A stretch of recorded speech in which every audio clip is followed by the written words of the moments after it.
Welcome, welcome.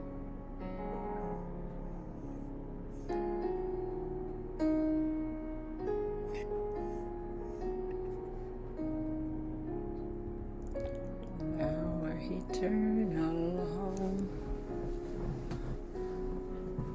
Welcome, welcome, welcome. Go ahead and share.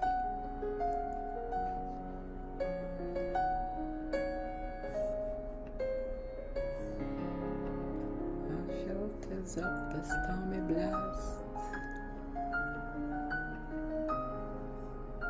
and our eternal home. Somebody go ahead and share. Our helping age is past. Our hope for years to come. Our shelter of the stormy blast, our eternal home.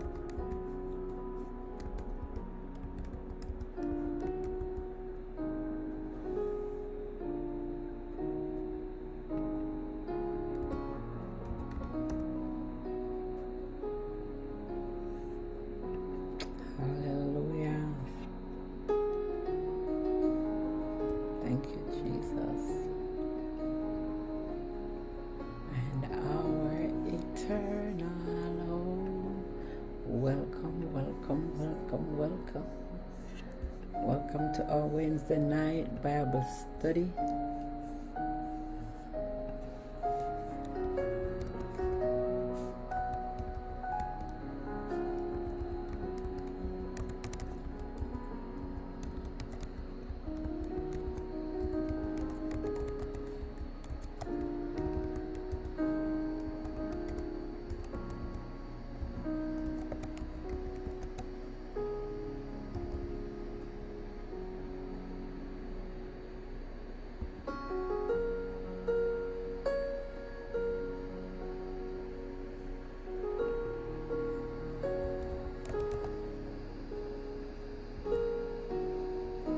Victorious, thy great name we praise.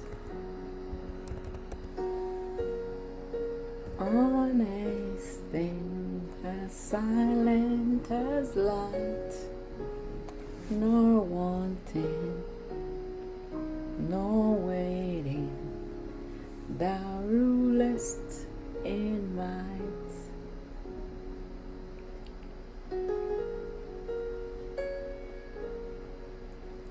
As leaves on the tree, and wither and perish. Hallelujah. Thank you, Jesus. Immortal, invisible, God only wise.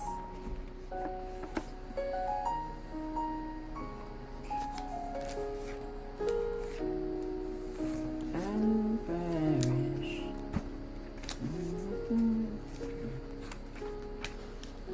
Yes, Jesus. God only wise. In light inaccessible, live from our eyes. Most blessed, most glorious, the ancients of days. Hallelujah. The ancients of days, almighty, victorious, thy great name we praise.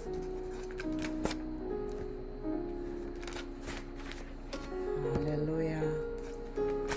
Thank you, Jesus. Welcome.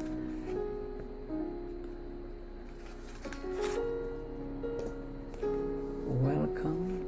As you join, go ahead and share this message. Good evening. As you join, I invite you to share.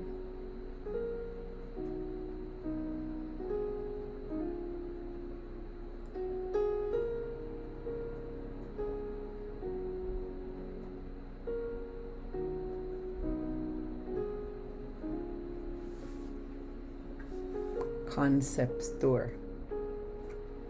welcome. God bless you.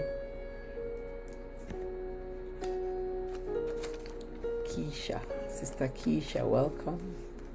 Sister Tasia, Evangelist Jackie,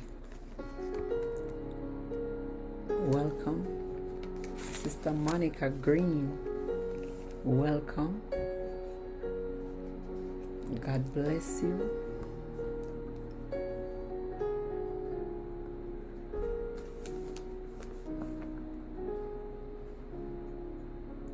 Hallelujah.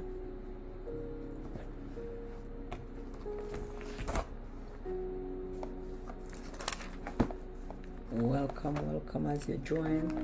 Go ahead and share. Welcome to our Bible study.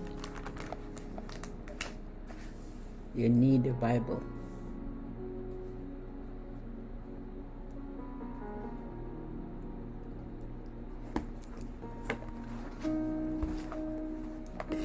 You need a Bible to do Bible study. You need a pen or pencil and a notebook. Welcome. You're in church, but you're listening. You always do that. You can watch when you get home. You're not missing anything. Okay, evangelist? Enjoy your service. When you go home tonight, you can watch us.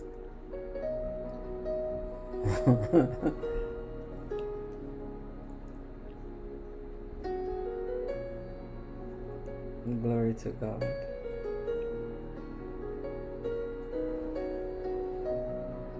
We give honor and praise unto the Holy Spirit, who is head of this ministry.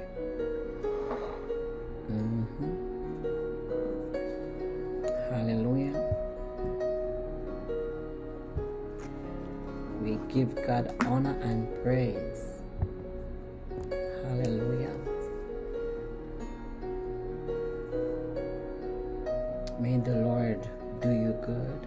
May the Lord bless you. May the Lord open doors in your life that no man can shut. Welcome, my brother Samuel Okika. It's been a while I don't see you. Sister Valdine, welcome. Hallelujah. Let us pray. Chef, I see you. Sister Audrey, I see you. Sister Debbie, I see you. Minister Julene, I see you. Amen. I see you. Beverly Campbell, I see you. Sister Petronia Bailey, I see you. Amen. You need a pen and paper with your Bible. Evangelist Lorraine, I see you. The Lord remind me who you are. Amen. Good night. Welcome. Welcome, welcome, welcome. May the Lord bless you. Let us pray.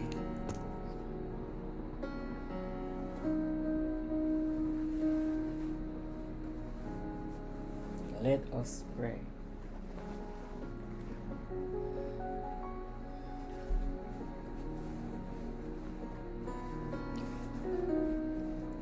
Let us give God thanks for what He is doing. It's not easy to do some of the things that He is using us to do. So let us pray to God for strength so He can guide us. Amen. There is nothing happening here that the flesh can manage. So let us thank God for strength. Let us thank Him for the strength that He has given us to continue to do His work. Amen.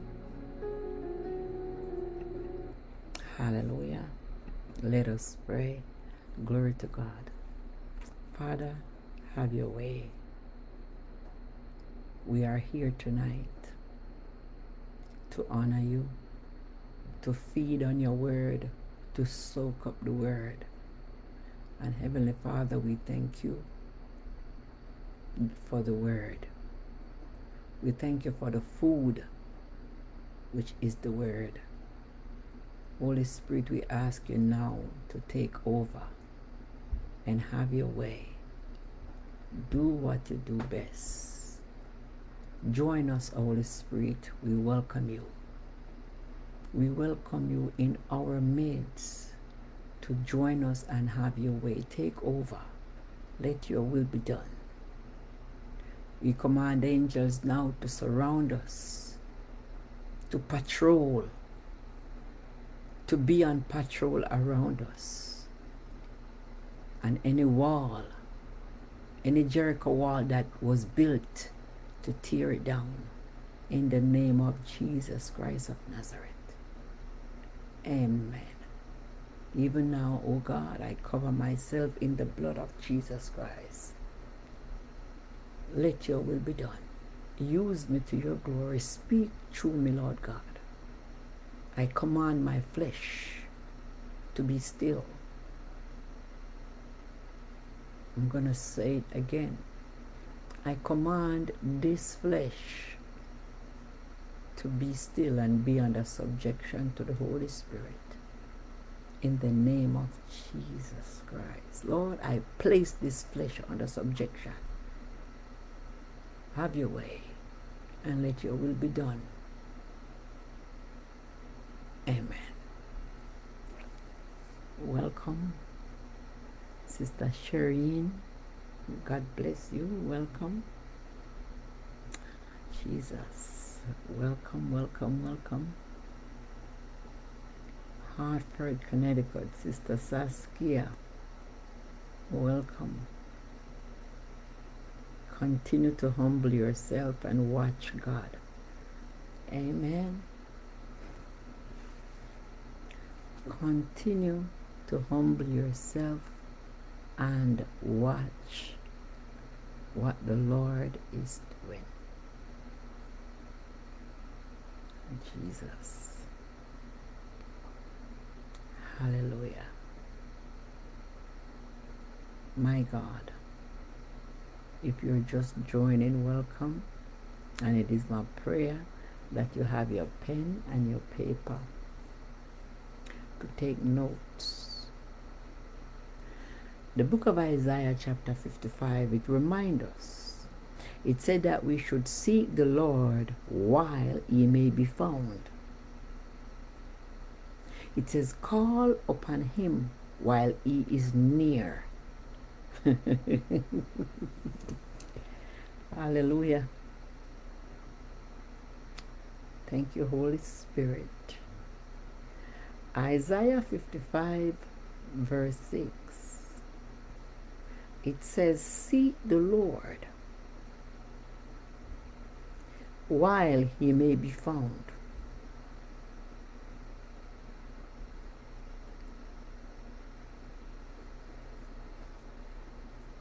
I want you to listen carefully.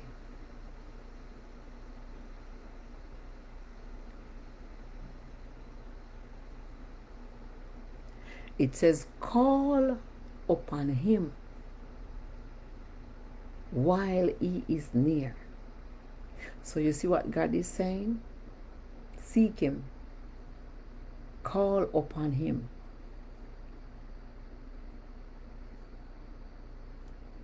God is right there with you. Call him. You don't have to go searching for him. He lives inside of you. God is a spirit. And Sister Olive Mason, welcome and good night. Sister Marsha, welcome to our Bible study. Amen. Sister Hyacinth Bailey, we are glad to have you here with us tonight. Sister Marsha Belmar, welcome. Welcome to our Bible study. Seek the Lord while he may be found. God is not lost. We are lost. And what he is saying, if you seek him the way we seek and search for a good man, the way we seek and search for a good job. Some of us are looking for a good wife for our son. We are looking for a spouse for our children. God said, seek he first, according to the book of Matthew chapter 6 verse 33.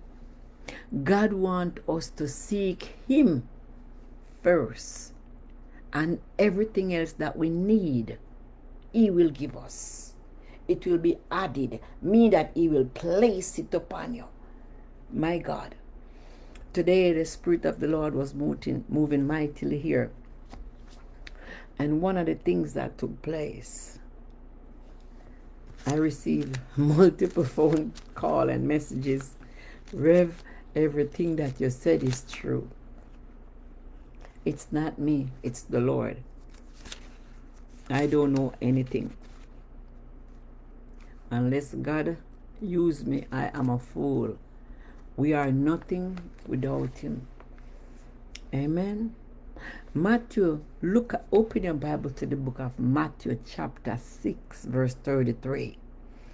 It said, but seek ye first the kingdom of God and his righteousness,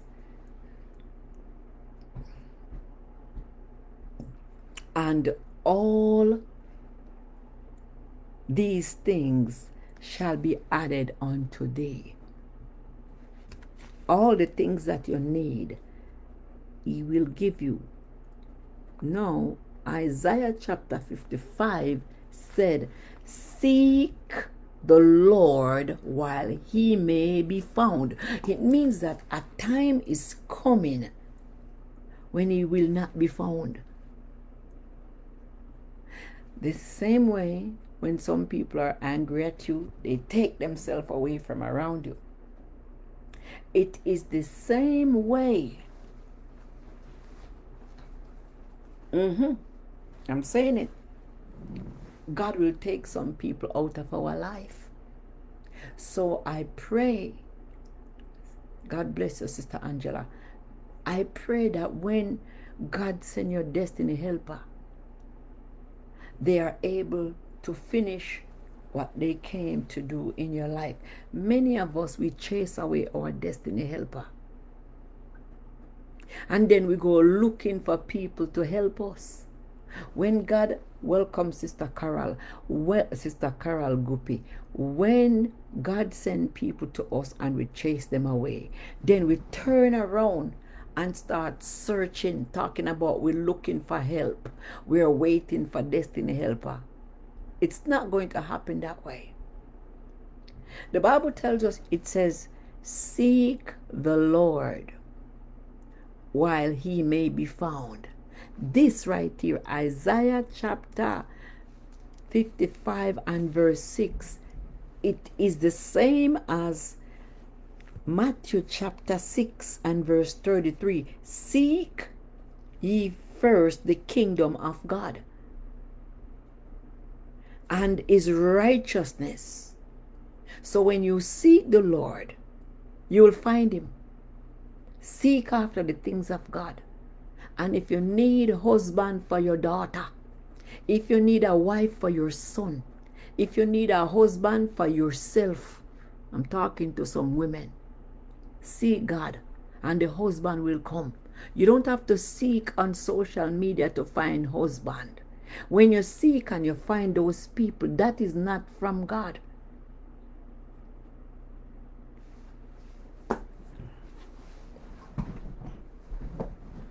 I have so many stories.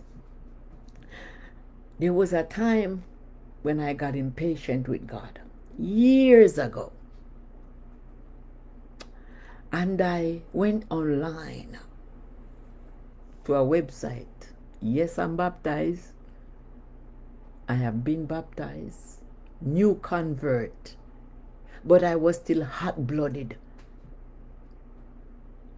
I couldn't keep still. There was nothing that could make my skin quiet. I just got baptized. I love the Lord. but I love the flesh. I was wrestling with my flesh. And so I went on the internet and I found a man. This is why I keep telling you, ladies, don't search. I found a man, and when I went on his profile, he was just bragging about the material things that he possessed. And so we agreed to meet. He's from New York. Hey, yeah. That man came to meet me one day, but he came to my job. He came to the office and he parked in the parking lot outside. So I took my break. I clock out. And when I clock out, I went outside to meet him and he brought me a gift. And I think on the gift it says Gucci. I took the gift and he drove his sports car that is always shining down. When you go to his profile, he's cleaning up his pretty car. It's a red sports car, beautiful. And when he came to see me, he drove that car. But I am old school. I am very old school. If you meet me in person, I'm an old school person. So I was dressed for work. I have to look professional at the office. And I guess I did not look like my profile picture. I was more professional. He's an older man. I'm telling you something. I'm telling a story. That's why we have to stay with the Lord. We can't say that we gave our life to the Lord, yet we are still going out there seeking. And I went outside and I saw the man. He gave me the gift. I was excited, but I didn't have a lot to say. I did not have a lot to say. And so the man, when he was leaving, he said something to me.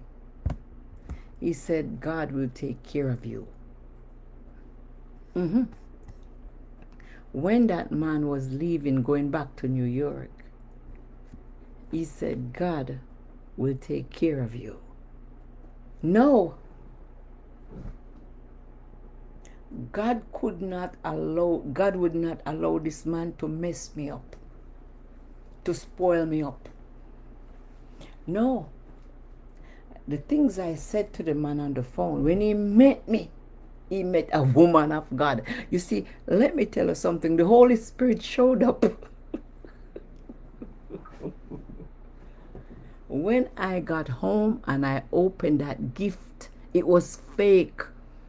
It was a fake Gucci bag. I'm just going to drop that right there so it can digest that one. The man came to Connecticut to meet me. And when the man came to meet me, he brought me a gift. We met on the internet because I couldn't wait on the Lord. My blood was hot. I just got baptized, but I was still in the Word. You see, many times, many of us baptized, but we are still out there. We place ourselves on the market. We didn't give God a chance to deliver us from our trespasses.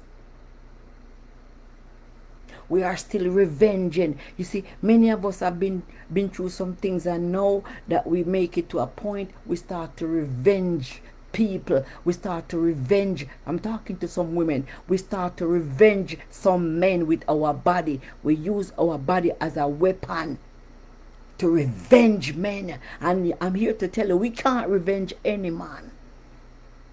We allow the devil to spoil us. When that man came to meet me, the Holy Spirit showed up. That man didn't stay. When he was leaving, he said, I'm speaking the truth.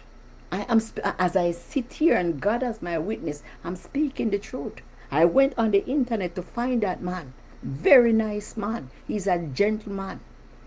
But I did not wait on the Lord to give me a man. So when the man speak to me on the phone, I was a different person. I was fleshy on the phone. But when that man came to my job, no, the Holy Spirit showed up. I couldn't do a thing. I couldn't touch him. He couldn't touch me. When we are seeking God's face, when we are seeking the face of God for a blessing and a breakthrough, and we allow the flesh to enter, we postpone our blessing.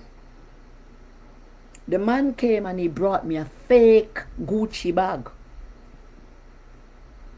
You don't know me, you're seeing me for the first time, but yet you bought me a fake. You see, that is what God will do.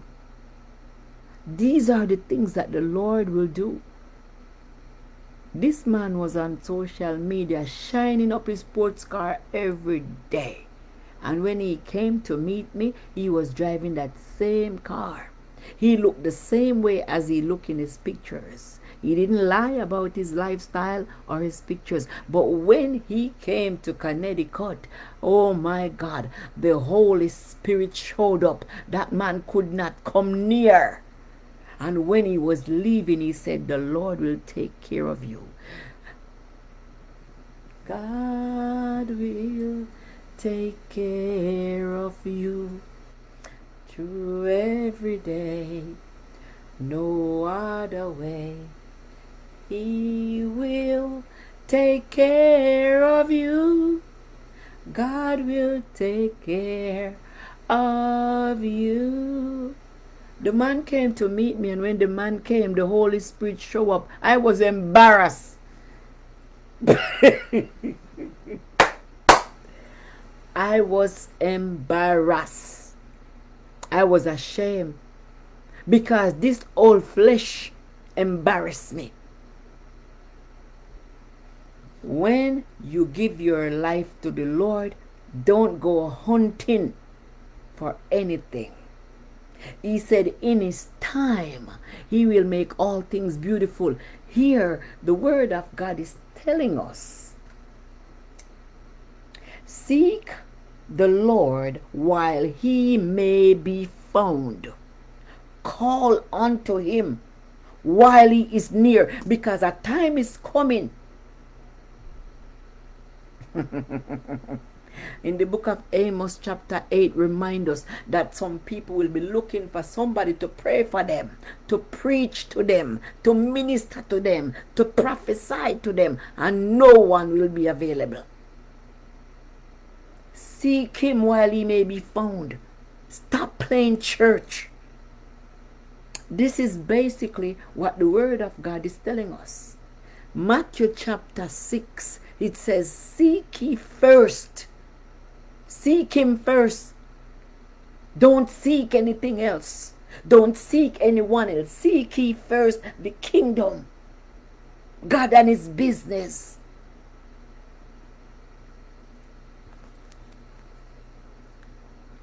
Can you imagine?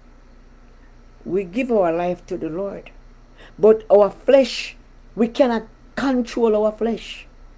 We cannot control our flesh. How is God going to bring us a decent spouse when our flesh gets us into trouble? Everywhere we go, our antenna is up. We are ready. We are quick. We are ready to shake our booty. No, that's not how it works. There are some process that we have to go through to be qualified to deal with certain people. How do you know? The Bible make it clear in the book of Esther. It take a year for a woman to be prepared to meet the king.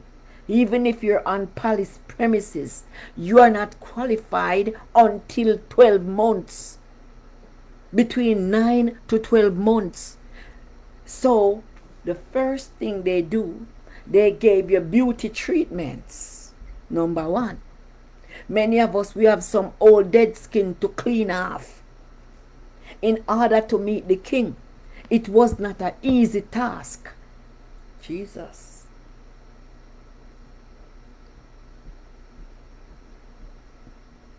It's not an easy task. So it took a lot of time. The process is long for a certain woman to be cleaned up properly in order to face the king that might not even choose you. You might not even be chosen. Because many of us, it takes years for us to build good character. You see, your looks is not important. It's not about how you look. To meet the king, it takes 1 year to the most part to be prepared. So first, they want you to be cleaned up physically, and the rest, it's internal, your character, to see what level your self-esteem is. Can you handle a hard joke? How would you behave? They want to see and know if you are eligible. And when you meet the king, number one, the king is going to try his best to sleep with you, because that's what men does. Even if he don't choose you, in the book of Esther, the king will try to sleep with you. Even though you spend a year on the palace premises getting prepared. So you see, when you come to Jesus Christ, it's not a one-shot deal. It takes time. You have to wait. You might be on the premises getting those treatment, the beauty treatment, the spa treatment. You're getting cleaned up. You're getting proper manicure, proper pedicure, regular massages, yes, those beauty treatments. Put your body in shape. You have to work out to fix those extra love handles, whatever it is. Maybe you might need to gain a few pounds. Maybe you might need to lose a few pounds. God is saying, seek him first. Don't go hunting after anything. Because if you have to be with the king, you're not just going to jump in the king's bed. You have to spend time on palace grounds and learn etiquette. My God, you have to learn how to speak properly. You have to learn how to conduct yourself. They are going to try to put men in front of you and see how easy it is for you to get into bed. King will do things like that to test you, how weak you are. If you are mentally strong, can you handle it? Because when you are married to a king, you are going to face a lot of kings, because he is a king and his friends are kings. So you will be in that category. They want to know if you are weak in your flesh. Many people, we want to be in society and deal with people of certain background. But you need to understand that it comes with special skills. It comes with, it doesn't matter what your qualifications are. When you get to a new job, they have to train you. They have to fix you their way in order for you to be able to start working. You get 90 days probation, and during the 90 days they watch you closely. So even on earth, you need training to be qualified. Here the word of God is saying, seek ye first the kingdom of God and his righteousness, and all the good things that you're looking for will be added to your life. You can't just do it so fast. You need time to get to learn about people. We are here studying the word of God. You won't know the whole Bible in one session. No. People can pretend to be things that they are not. This man was very cool. He was smooth. He was everything that a woman would want to be with. And when he showed up, yes, he looked good, he dressed good. You could smell him smelling good from afar. I don't know if when he was coming out of the car, he put on some cologne, because some people carry cologne in their car. He was fly. But when he saw me, the Holy Spirit showed up. So I'm here to let you know, it doesn't matter who you are. The Bible tells us that Esther didn't have to wait the whole long process. She received the favor of God, but yes, she did. She spent some time on the palace grounds getting treated, getting her beauty treatments, learning how to walk straight and not jog her foot, learning how to hold her head up and not look defeated, learning how to, yes, to stand properly, have proper posture. Yes, it's important. You can't be hunched. You have to sit up straight. You can't sit and spread your legs. Ain't nobody want to see all of that. You have to sit decent. You have to know how to present yourself. Practice good etiquette. Learn how to speak. And when you're at the table, you have to be careful the way you eat. It's written, when you are among certain leaders, you can't eat everything on the plate. The Bible makes it clear that we should be careful how we dine when we are around kings, how we sit at the king's table. We need training.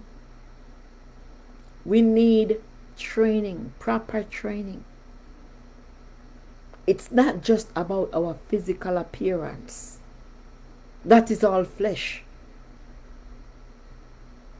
Can you have a conversation? Can you engage people in a conversation? And at the same time, you don't sound crazy. Can you? Because if we don't wait on the Lord, He will allow us to talk foolishness. There is such a spirit that is known as a lying spirit. So God can put a lying spirit. Thank you, Holy Spirit. If you haven't seen your friends in years and you gave your life to the Lord, and when those old friends see you, they can tell the difference. You don't have to speak. The way you sit, the way you present yourself, they will know that something is different about you. Something is different because now you have the Holy Spirit with you to guide you.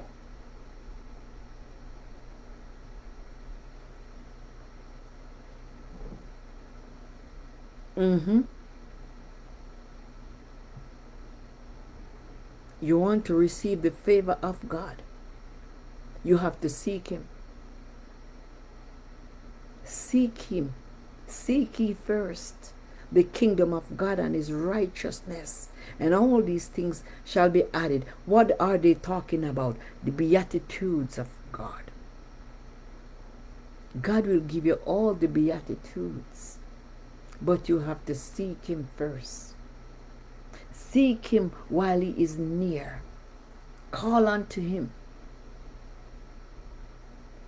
Anybody get it? Call unto Him. God wants you to call Him. When you get some issues that you don't understand, stop calling other people. Some of them don't even have the answer. Call unto Jesus. Enter into prayer. Lord, I ask you tonight for directions. Lord, guide me. Put the right words in my mouth so I won't talk fables. Lord, I ask you tonight, I'm about to meet these people, and I ask you, Lord God, to use me. Allow me to minister your word to them, Lord God. Use me to your glory.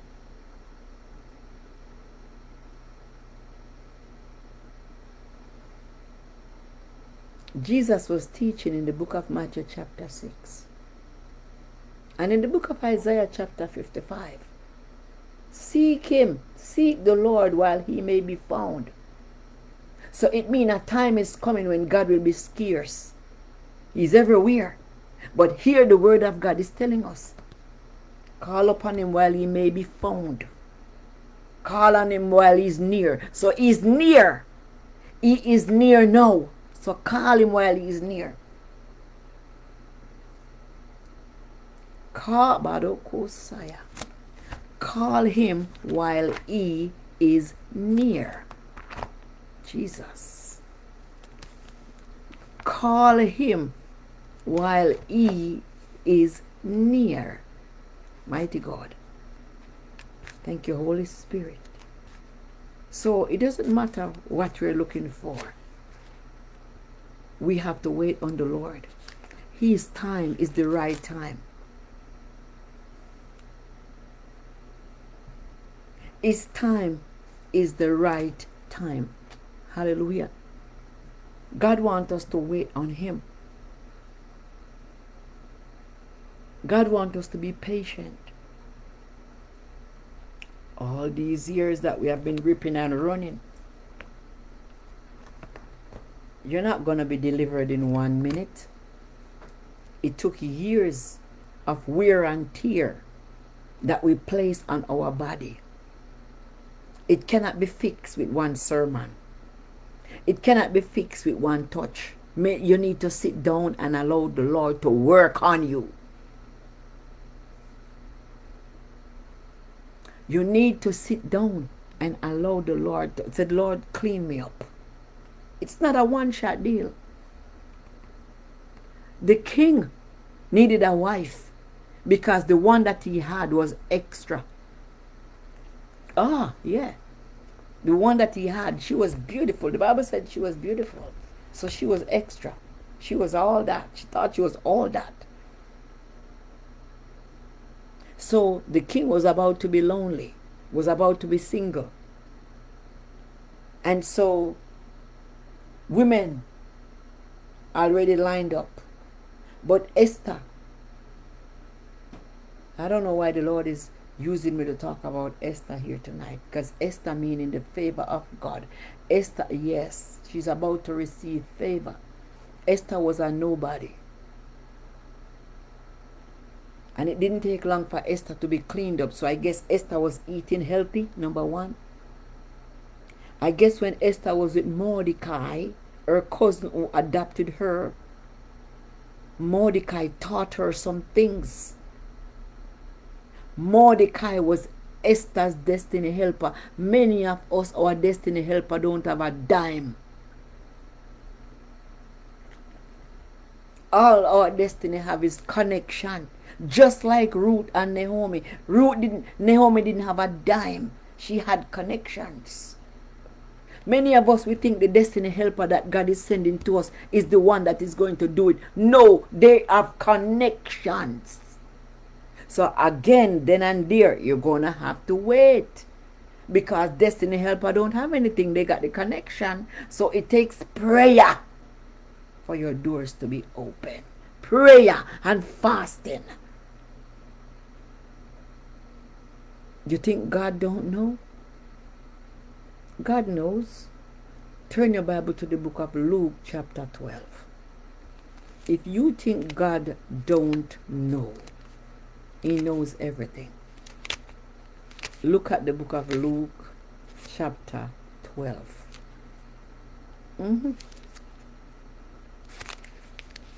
Everything about you is open before God. Nothing about you is a secret. Nothing about myself is a secret. Hallelujah. Let us look at Luke chapter 12, and we're going to start at verse 1. The word of God said, in the meantime, when they were gathered together, the innumerable multitude of people, in so much that they trode one upon another, he began to say unto his disciples, first of all, beware you of the leaven of the Pharisees, which is hypocrisy. Oh Lord. Jesus is talking. He's calling people hypocrites. Many times we hear the word hypocrites and we think that it's a bad thing, that people are trying to make us look bad because it's a bad word. Hypocrisy is not a bad word. Many of us are hypocrites. We have to play hypocrites. When I use the word us, meaning that we are flesh, anything can happen anytime. Hallelujah. Beware of the yeast of the Pharisees, their hypocrisy. What does yeast do? Yeast make things puffed up, acting like you are better than others. Puffed up. hypocrisy. We are in the book of Luke chapter 12 and it starts at verse 1. Let us jump to verse 6. What is the price of the 5 sparrows, 2 copper coins, yet God does not forget a single one of them?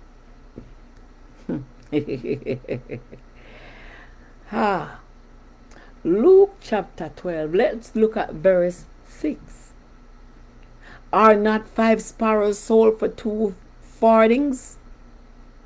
And not one of them is forgotten before God.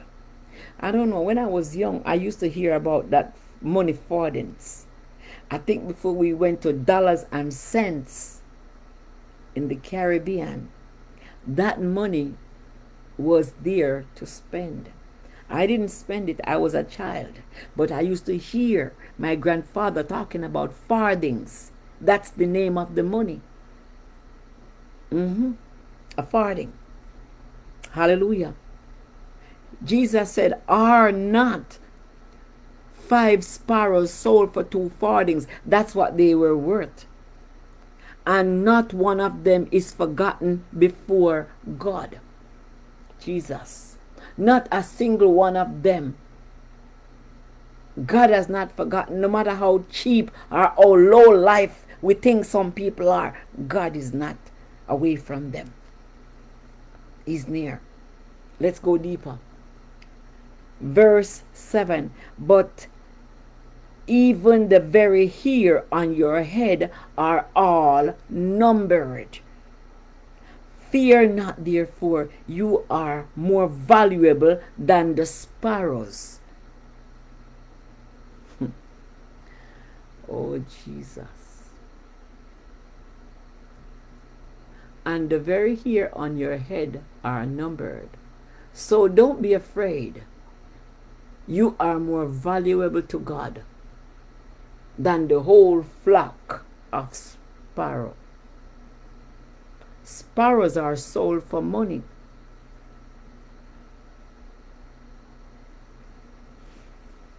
Sparrows are sold for money. They're valuable, but they are not of high value. I guess back then 5 farthings was a lot of money. Anybody get it? That's verse 7. Jesus. God does not overlook the most insignificant bird. He is aware of all the details of every life of every human being. God is aware of everything that you are doing. Even the very strand of hair on your head, He knows the amount.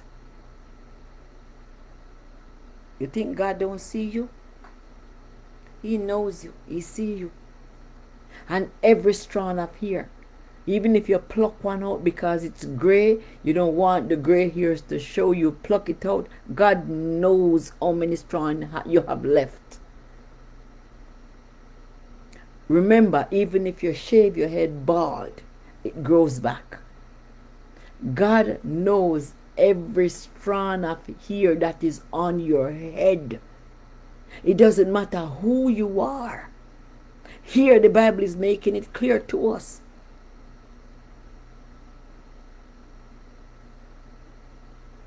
Even the very hair on your head. You belong to God. You know, it's like you have a home and everything that is inside of that home, you bought it. You might put it at a place and you have not used it until you need it. One is missing because somebody came to your home and took one. And when you open that box and you see 5, you said, no, but this didn't come in 5, it came in, it's 6. I bought it. So you see, when you own something, you know what's there. You belong to God. Everything about you belongs to God. So He knows down to the very hair that's on your head. So there is nothing about you that is a secret. If you shave your head, it will grow back. Even you see some people with bald head. They have bald spots. But if you check the hair follicles, it's not dead, it's alive. Beyond the skin, it's alive. God knows everything about us. Let's look at verse 8. I say unto you, whosoever shall confess me before men, him shall the Son of Man also confess before the angels of God.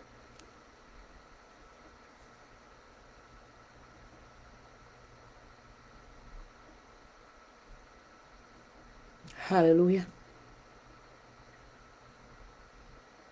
Verse 8, it said, I tell you the truth. Everyone who acknowledges me publicly here on earth, the Son of Man will also acknowledge in the presence of God's angels.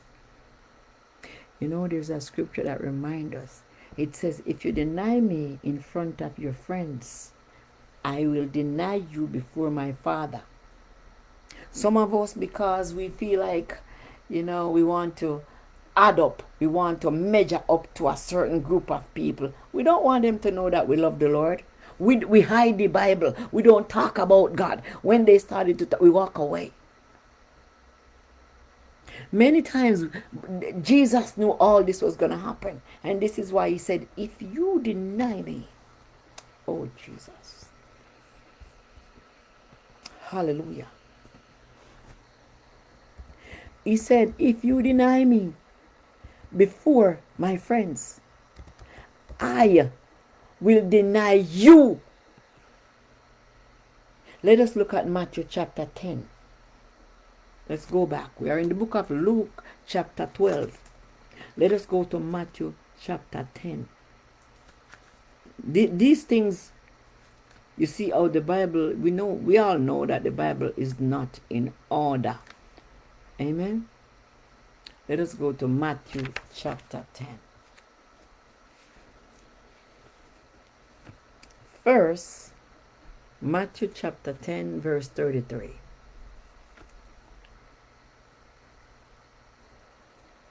Hallelujah. Thank you, Jesus. Can somebody put it up on the board? Matthew 10, 33.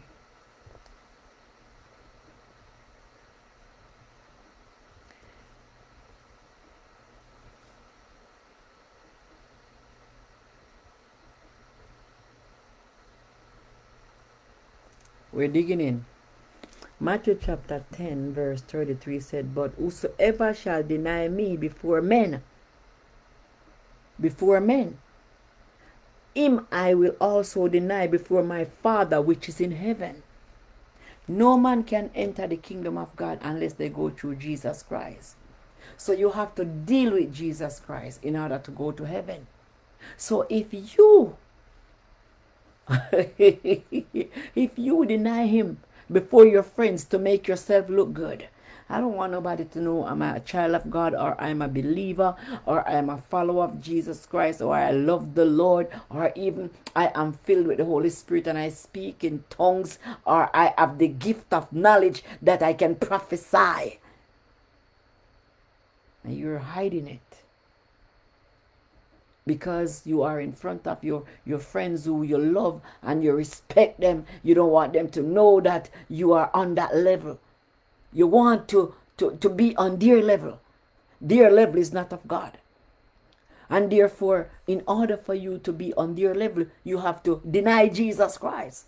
So here, the word of God said, but whosoever confess before men, him I will also confess before my Father in heaven. And that is Luke. But in Matthew, he said, whosoever shall deny me. Many of us deny Jesus Christ. Whosoever shall deny me before men. So you see, write this down. Matthew chapter 10 verse 33 and Luke chapter 12, verse 8. It's the same thing. It's just in different parts of the Bible. Matthew chapter 10. Yes.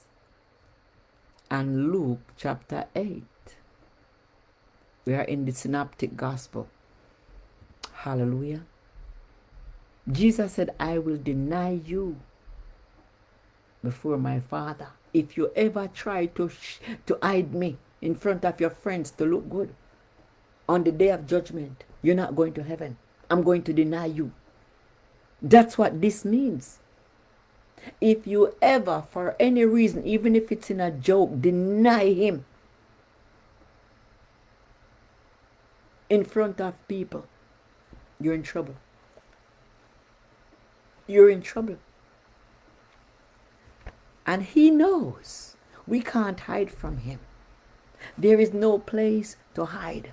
Tonight we're talking about the power of God. If he knows every strand of hair of your head, who can count every strand of hair on your head? I remember years ago, yes, I went to the dermatologist because I think my ponytail was too tight and it damaged a part of my hair. And the dermatologist told me to count the strands of hair that fall out. I said, you're crazy. I went back. Yeah, I had to go back. I was living in Florida at the time. I said, listen, I counted. And when I reached the 100, I stopped.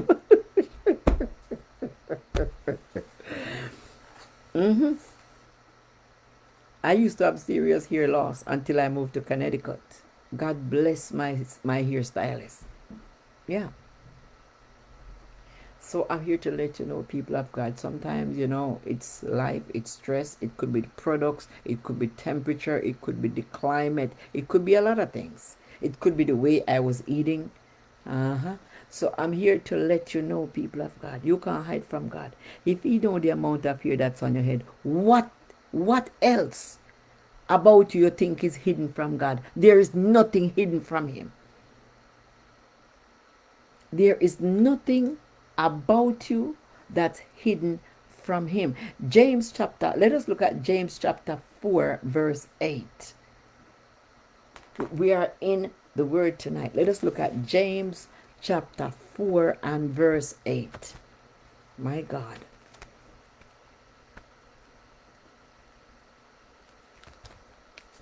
James chapter 4 and verse 8.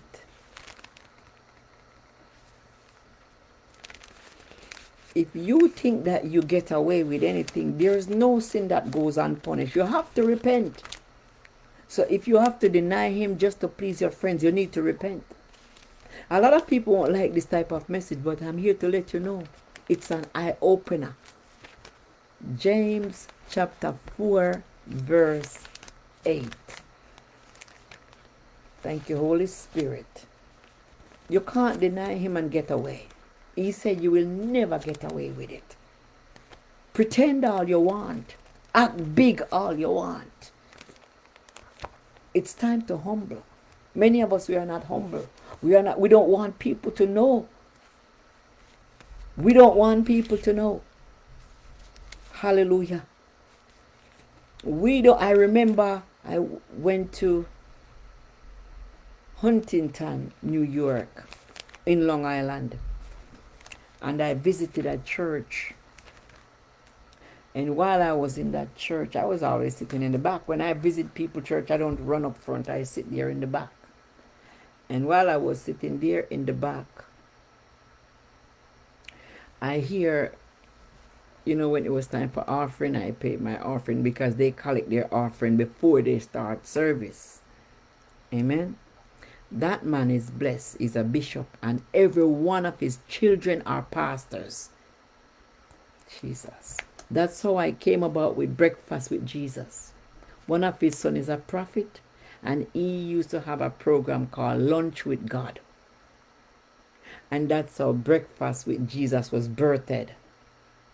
Because that's the first person that I follow on social media, his son. And I'm here to let you know, Breakfast with Jesus has been here ever since. So we can't rule out breakfast with Jesus.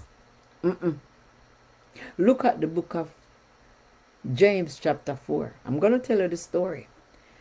So after I pay the offering, they talk about if you want to join. You know, some churches are like that. If you are here and you want to be a member of the church and da da da da da. I didn't stand up because I know I am on a journey. And I did not live in New York. I was just working there, but I had to find a church every Sunday to visit because that's my day off. And they asked me to stand up, and I stood up, and the bishop said to me, "Can you sing?" And when I opened my mouth to say, "No, I can't sing," when I opened my mouth to speak, the Holy Spirit took over. The Spirit of the Lord began to speak and bring a message to the church. Let me tell you something. When the Spirit of the Lord is with you, sometimes you'll feel like you're getting into trouble. I don't know these people. I'm just visiting because it's close to where that I found them on the internet and I visited. And it's such a blessing to be there. The husband was like in his 80s. He's the bishop. He's the founder. His wife were in her 80s, and they are a beautiful family. I'm telling you. And I started to speak in tongues, and he told me to come to the front. The wife is also a pastor. The bishop's wife said to me, "You have to bless us. There is something in you. You have to bless us. We don't know you. And you keep coming here and we see you and you pay offering and all of that, and you're always quiet." I have nothing to say. I'm a stranger in town.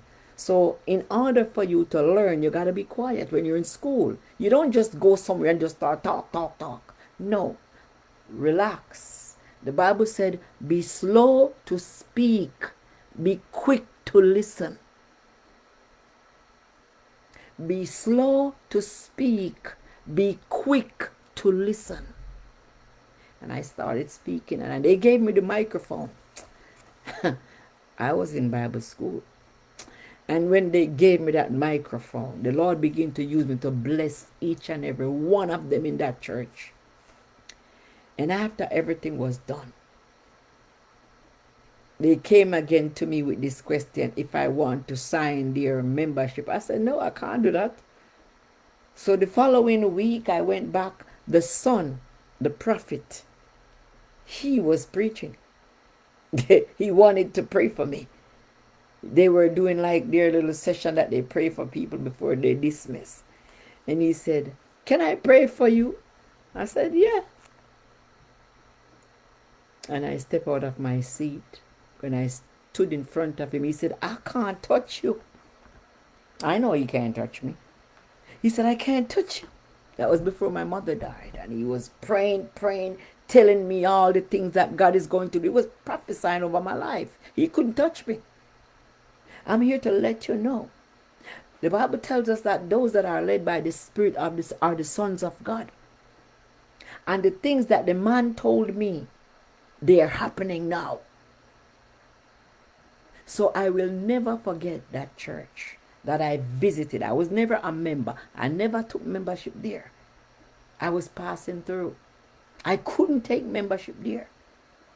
I was on a journey. You see, our problem is many times God send us on journey. And my son would say, and we decided to pitch tent. We stay. Many times we are on journey to learn how to handle matters. We are learning how to walk right, to talk right, to act right, to live right. And we pitch tent and start causing chaos in other people's life. Sister Sonia, welcome. Sonia Stevenson, it's been a long time I haven't seen you. I pray all is well with you and the family. So I'm here to let you know, people of God, until I got injured, that is one of the lovely places that I used to visit. I didn't get to stay because God had me on a journey. So I'm here to let you know, when God have you on a journey, there is a difference. You don't pitch tent because somebody will tear down that tent. You don't belong there. I don't know who the Lord is using me to talk to here tonight, but many people are on journey. And the journey that they are on, when you pitch a tent, you stop. And it means everything that God is doing in your life, it stops because you decide to stop. Jesus, my God. Hallelujah. Jesus. I don't know who God is using me to talk to, but here is the word of God according to Romans chapter 4, James chapter 4. Let us look at verse 8. Verse 8 said, draw nigh to God, and he will draw nigh unto you. Cleanse your hands, you sinners, and purify your heart, you double-minded. It means that some people are saying yes to the Lord, but their hands,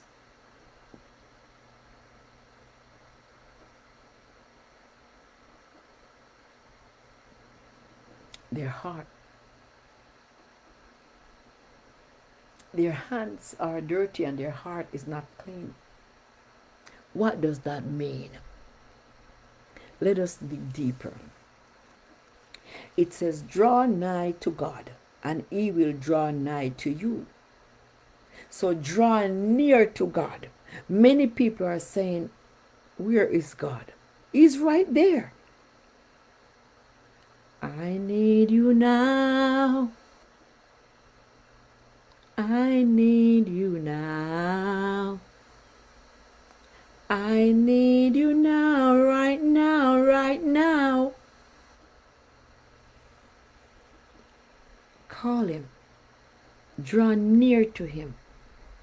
Many times it took sickness for some of us to draw near to God. It took for us to get into trouble. It took for some of us to get arrested and go to jail. And when we get into that jail cell, we start to pray and ask God to save us. Jesus. Yes.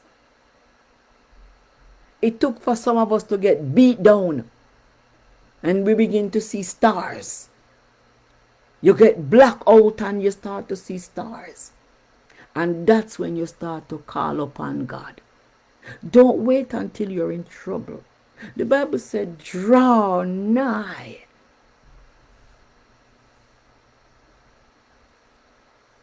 The Bible said, draw nigh. Draw nigh unto him. Mighty God. Jesus. Draw nigh. Harabako Sata. Draw nigh unto him. Allow the Lord to get in your life. If you don't draw nigh to him, he won't come.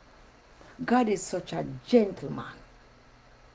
I don't know who is using me to talk to, but tonight I want you to know he is knocking on the door of your heart. Draw nigh to God. Don't wait until problem comes. Don't wait until friends begin to fail you. Don't wait until you lose your job. Don't wait until you get sick. Don't wait until that relationship is destroyed. Draw nigh to God. Don't only come because you need a job. Don't only call him because you need a spouse. Don't wait until you're in a predicament before you begin to seek his face. Many people, that's what they do. And when they get that thing, I remember when I gave my life to the Lord about 2 years later. I was visiting a church, and I spent like 5 years in that church. And there's a young lady, I always intercede for her because she was pregnant at the time. And I was always praying for God that she could, give birth like the Hebrew women and be strong, bring strong, healthy baby. And for, there will be divine protection and nothing will come near her. There will not be no harm. God has signed this woman in my life for me to pray for her. And I never told her. I would just stand there and minister to the spirits for her. And I remember she gave birth to a healthy baby. And I didn't see her coming to church. I think it was like almost a year later. I run into a store and I saw her in the grocery store. I'm like, whoa, how are you? How are you? How is everything? How's the baby?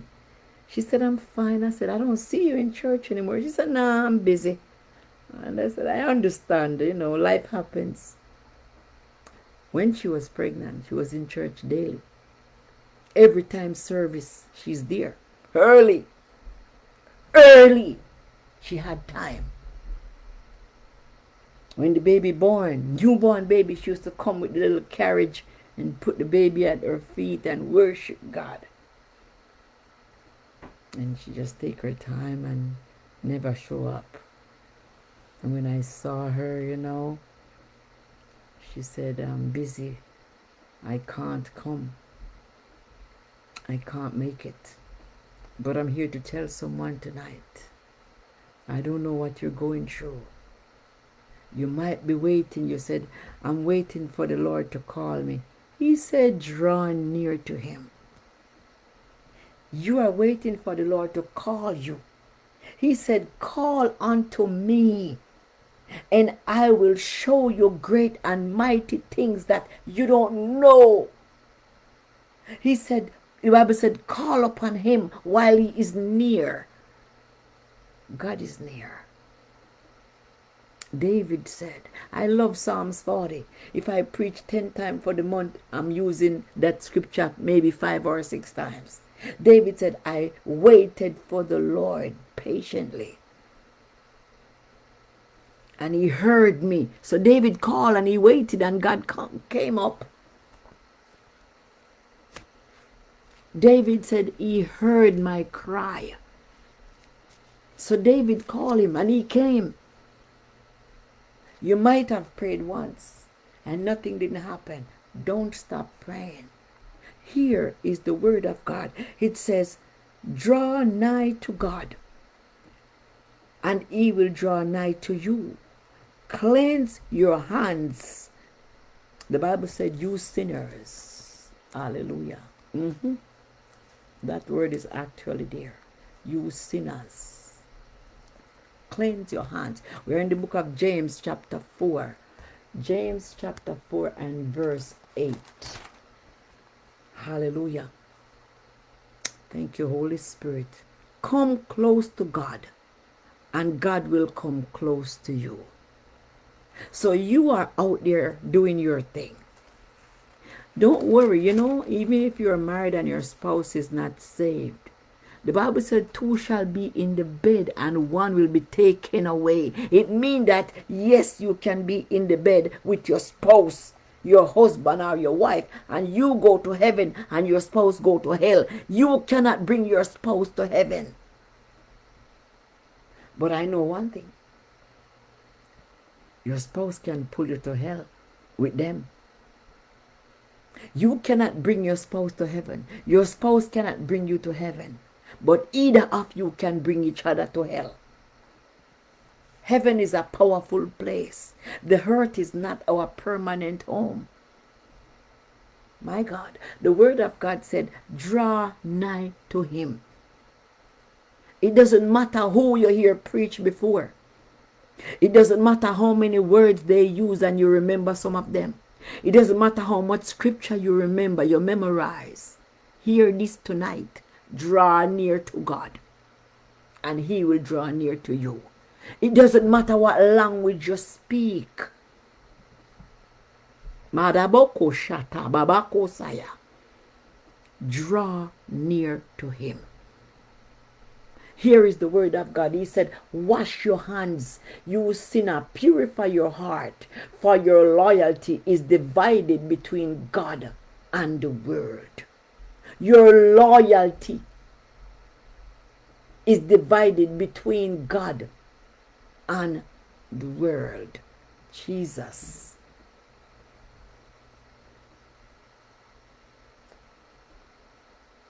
Jesus. This is the book of James chapter 4.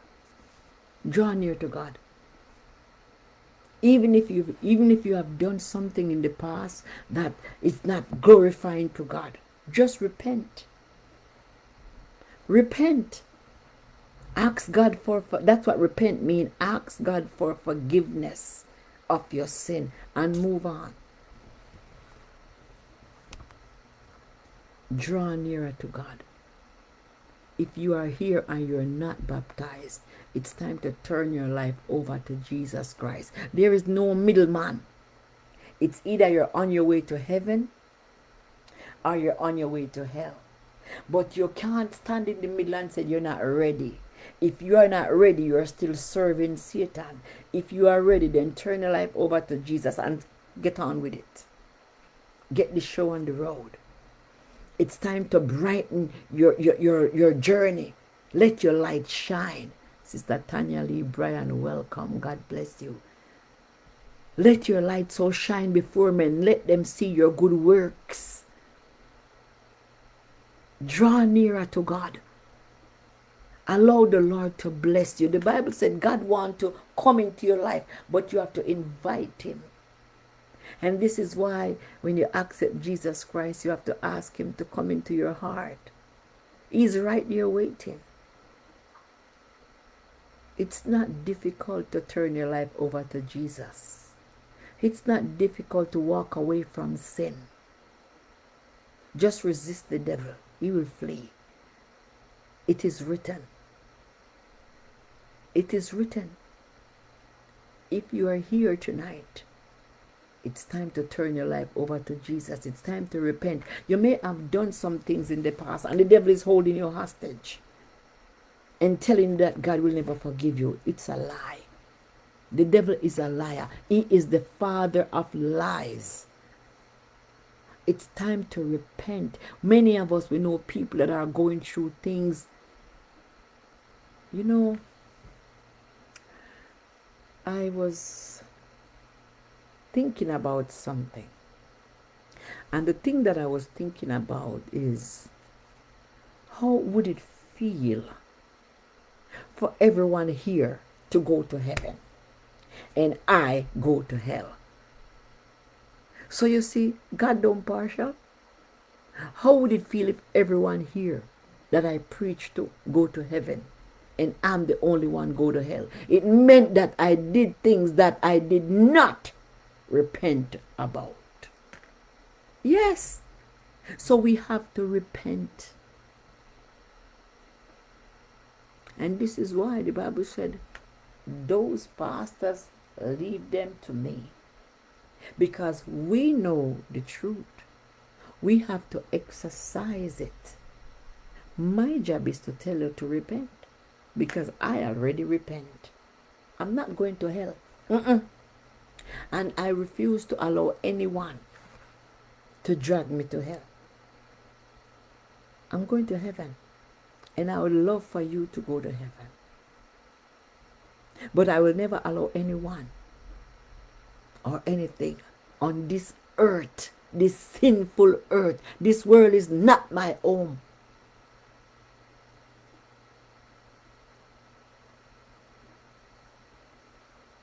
This world is not my home. If heaven is not my home, then Lord, what will I do? The angels beckon me to heaven's open door. I can't feel at home in this world anymore. Oh Lord, you know I have no friend like you. No! This world is not my home.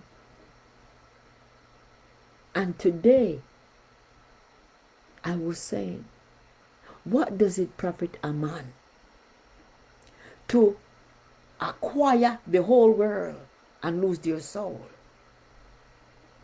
What does it profit to do this job, that job, every job, and lose your soul? When God said, draw nigh to me. It's not hard. You don't have to take the bus to meet Jesus Christ. Just draw nearer to him. Draw nearer to God.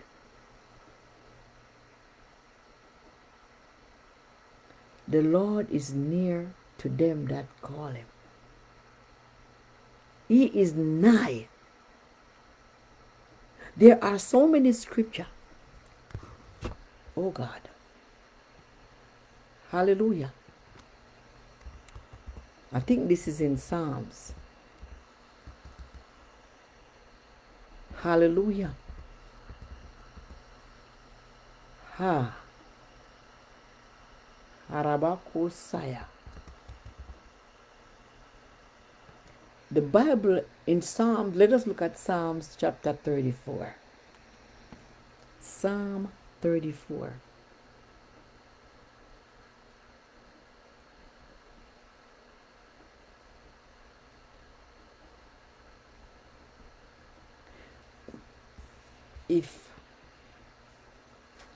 Psalms it's in the Old Testament. Hallelujah. Psalms is right before Proverbs. Psalms 34.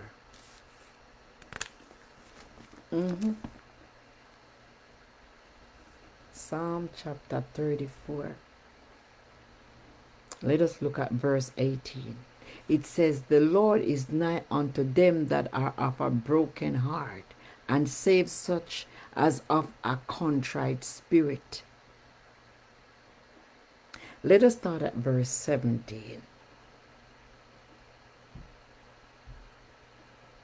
It says, the righteous cry, and the Lord hear it, and deliver them out of all their troubles. Don't wait until you are in trouble to call out to God. This is one of the reasons why God sent Moses to snatch the children of Israel out of the palms of Pharaoh. They cry to God because they know God, and God sent help. Don't wait for trouble. Don't wait until trouble comes. God is faithful. He supplies all your needs. But don't wait until you are in trouble, you call him. Don't wait until you are in need or you have a situation, you go to church. Don't come because you want answers. No, he will answer you. He said, call unto me, and I will answer you and show you things that you don't know. Don't wait. God knows everything that you're going through, even before you even open your mouth. But he wants you to profess it out of your mouth. Hallelujah. Call upon him. He's listening. He said, my ear is not deaf to hear you, and my hands are not short to bless you. What do you need from God? Are you looking for somebody to pray for you? You can pray. Just open your mouth and pray and ask God. Psalm 62 said, hear my cry, O Lord, and attend unto my prayer. From the ends of the earth I cry out to you. When my heart is overwhelmed, lead me to the rock. But don't wait until when you have problems you do this. Use that Psalms to worship God. Don't only come when you are in trouble. Don't only come when you have a need. Don't only come when your children have a situation. Don't only come. He said, come unto me, all those who are weak and heavy laden. And you see, God has so much. He proposed so much to us. But yet we wait. We drag our feet until things get bad. Until that scar became a sore and begin to stink. And no, we can't find no band-aid to cover it. We can't find no medication to dry it up. Then we start looking, and many of us, we end up turning to an Obia man. Because we can't find anybody to help us anymore. While he is near, call him. Call him. Call him. Hallelujah. The Bible said he's listening. Just open your mouth and call him.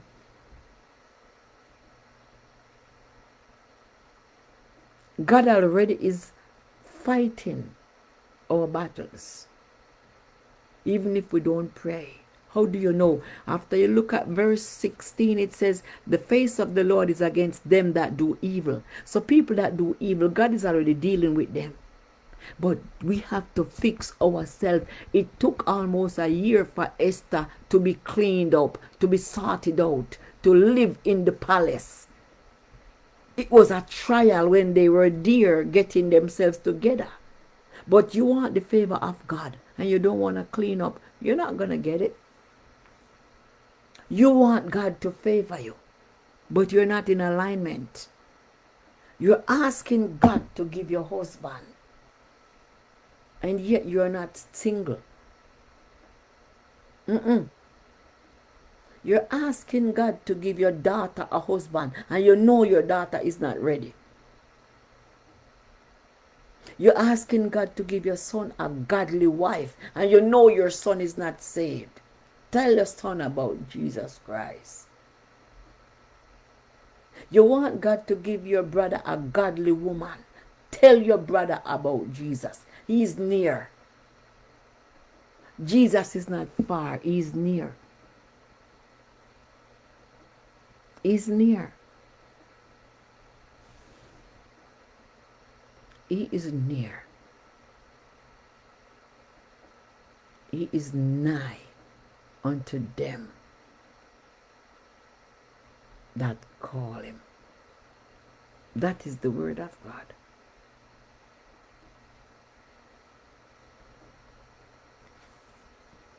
Even if you give your life to the Lord, that does not mean that you won't have problem. Verse 19 in the book of Psalm chapter 34, it says, many are the afflictions of the righteous, but the Lord will deliver you. God knows that you will have problem. There is nothing that God don't know. And if you look at the book of Daniel, Daniel chapter 2, it tells you, Daniel chapter 2 reminds us that God knows everything. The Holy Spirit is a revealer of secret. Let us look at the book of Daniel. Daniel chapter 2. You might be feeling like God don't know. God knows every hair that's on your head. Now look at the book of Daniel chapter 2. Daniel chapter 2. Verse 22. It says, He revealed the deep and the secret things. He knoweth what is in the darkness, and light dwelleth with him. So there's nothing secret about your life that God don't know. Whatever you're doing secret, it will come to light. Daniel chapter 2 verse 22. It tells you that the Holy Spirit is a revealer of secret. If the Bible is telling you that God knows every strand of hair that is on your head, He knows. The book of Luke chapter 12 verse 8. He knows about the hair on your head. He is a revealer of secret. Deuteronomy 29 and 29 tells us that He will give us things to look at. Secret things belong to Him, but whatever is revealed it for us. So He reveals secret. The secret of the Lord is with them that trust Him. God reveals secrets to the people that trust Him. The fear of God is the beginning of wisdom. If you don't fear God, you'll never be a wise person. You have to fear God. You need the fear of God in you in order for Him to give you secrets. Hello? You can't search out God to give you a secret. He have to give it to you when you're qualified, when you fear him. He knows because it's your heart. He said, I'm the one who tried the reins of the heart. You can do all you want because I know the heart is wicked and deceitful. But I try those reins. I know who's qualified for my blessings. God said, I know who is qualified. God will never entrust you with something that you can't handle. He allow you to go through some storms. Right, Tony? He will allow you to go through some storms. He know he tries the rein of the heart. Many of us, the heart. Jeremiah 17 tells us that the heart is deceitful and desperately wicked. But God is the one that tried the reins. So if you're here and you're going through hardship and you had to get your hands dirty, hey, it's time to repent.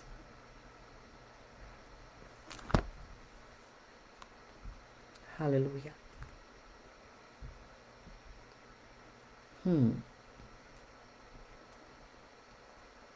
If you had to get your hands dirty, it's time to repent. He said, purify your heart.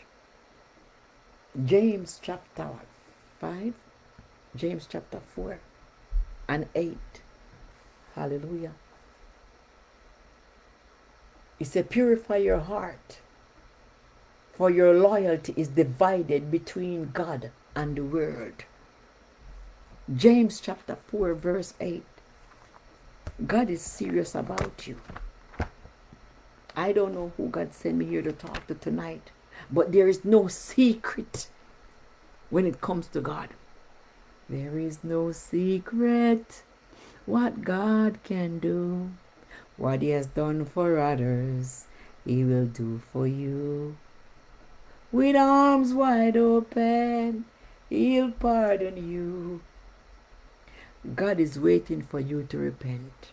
You might have done some things that you're not proud of. Just repent and keep it moving. Don't allow the devil to whisper in your ear and tell you that you're not qualified.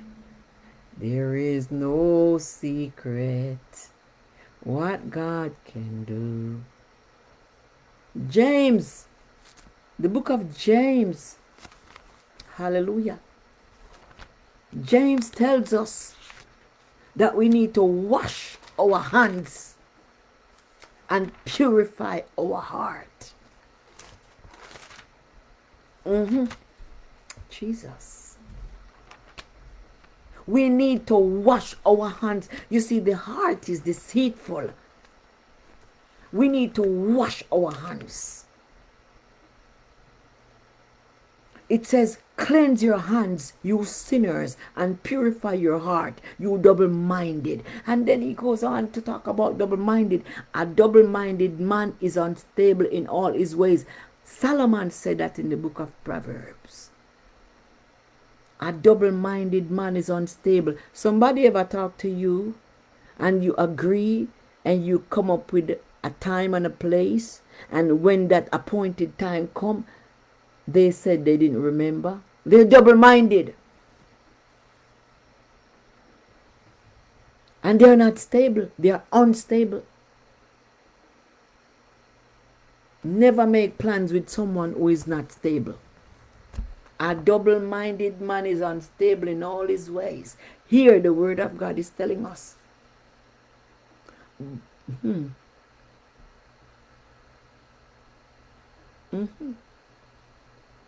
Thank you, Holy Spirit.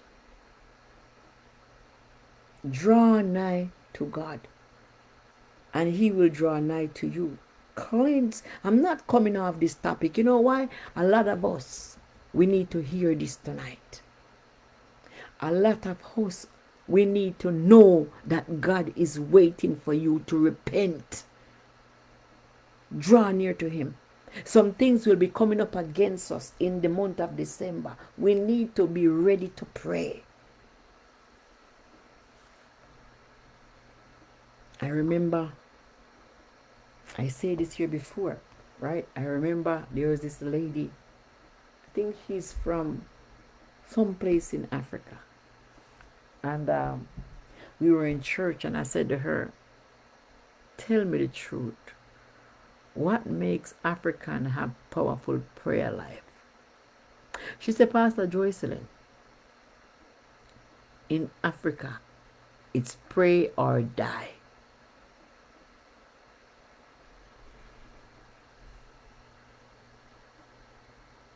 She said, it's either you pray or you die.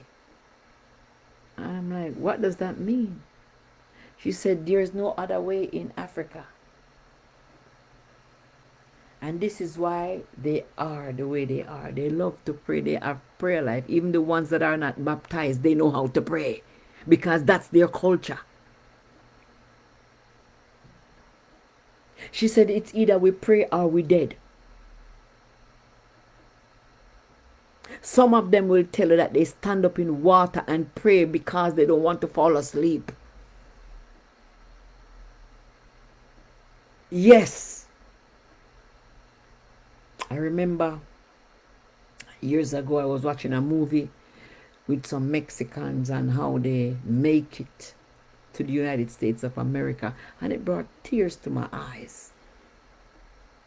And I said to myself, the next time I see a Mexican on the street, I'm going to show my respect. It's not easy for them to enter this country.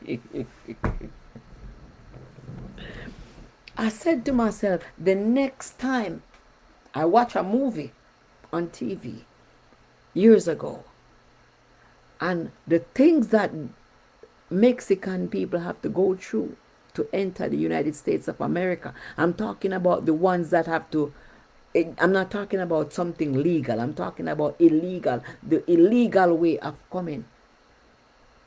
It brought tears to my eyes. Many of them die trying to come here. And I begin to thank God for the opportunity that we have received from God. Many times we don't acknowledge our blessing until, I know some of them die. Many times we have to acknowledge the opportunity we have received to move to a foreign country. Many people tried it and they didn't make it. Some of them were arrested and beaten to death. Many different foreign countries. So we need Jesus Christ. Morning, noon, and night. People of God, listen to this. Let us look at the last scripture for the night. 1 Corinthians chapter 2.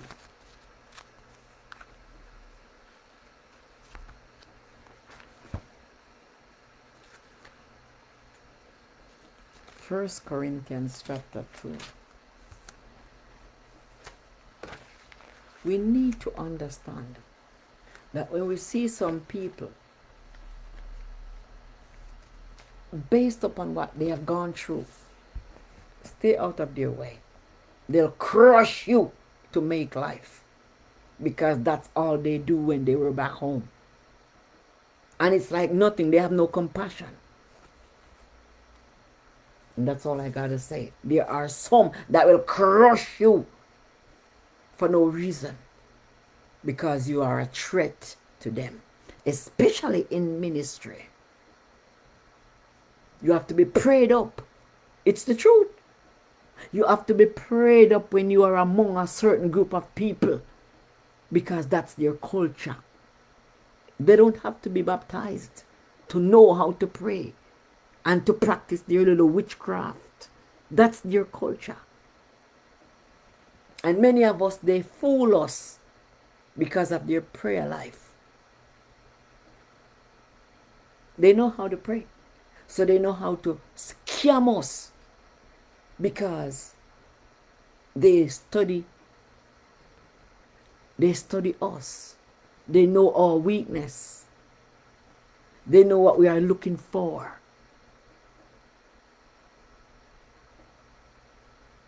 Yes. Turn to the book of 1 Corinthians chapter 2. Let us look at verse 10. It said, but God had revealed them unto us by his Spirit, for the Spirit searcheth all things, yea, the deep things of God.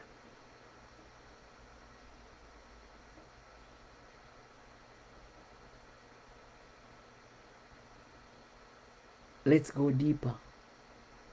Let's go deeper. The Bible said, but God revealed them unto us by his Spirit, for the Spirit searcheth all things, yea, the deep things. Oh, the Spirit search everything. Don't think that God don't know you, that God don't see your heart, that God don't know that your intentions are not pure, that God don't see that you have ulterior motives. God knows. He knows. Let us look at verse 11. It says, for what man knoweth the things of a man, save the spirit of man which is in him? Even so the things of God knoweth no man, but the Spirit of God. Only God knows what tomorrow may bring. None of us, not one of us, know what tomorrow may bring to us. 1 Corinthians chapter 2. Amen. Hallelujah. 1 Corinthians chapter 2. It make it clear.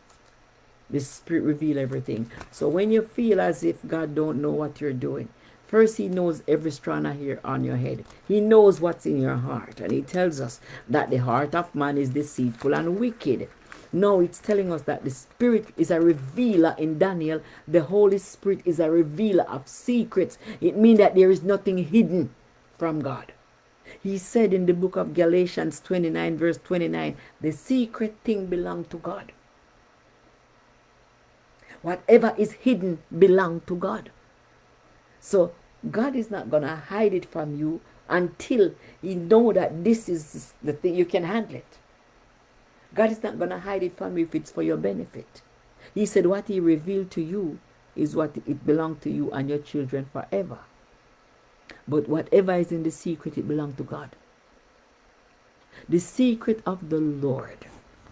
Hallelujah. We need to know. Hear this.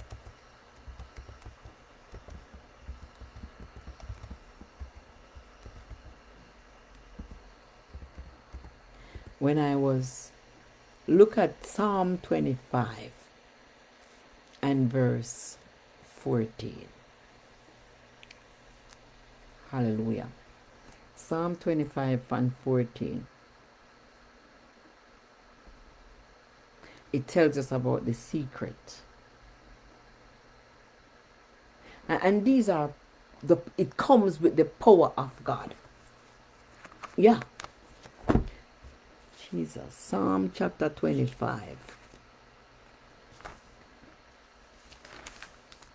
and verse 14. It says, the secret of the Lord is with them that fear him. We need the fear of God. I love somebody. When you fear God, he reveals secret to you. Psalm 25 and 14. The secret of the Lord is with them that fear him, and he will show them his covenant. When you fear God, he will reveal secret to you. When you fear God, he will show you his covenant.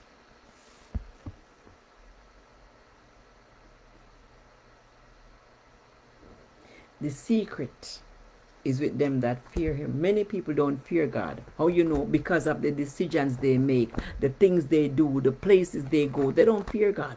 So they won't know anything. Those are the people that will pay someone to pray for them. Those are the people that, yes, because they don't have no faith. Jesus. They have no faith. Thank you, Holy Spirit. If you are here tonight, you are not here by accident. Amen? If you are here tonight, it's not coincidence. You needed to hear this. The fear of the Lord is the beginning of wisdom. The secret of the Lord is with them that fear him. So what is God's secret? Wisdom.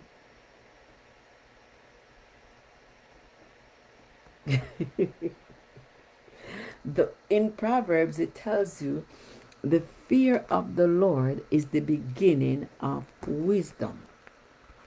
The secret of the Lord is with them that fear him. Hello? David and Solomon. Those two scriptures belong to father and son. Hello?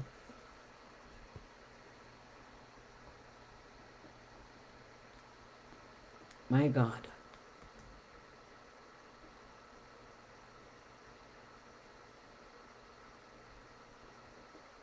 God will teach us his covenant because we fear him.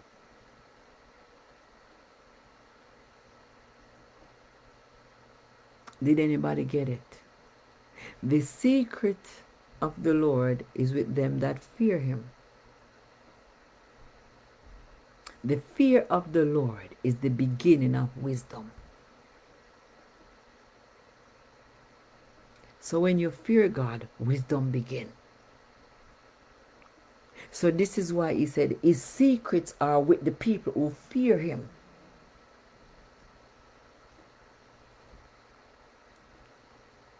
This is not me. It is the word of God.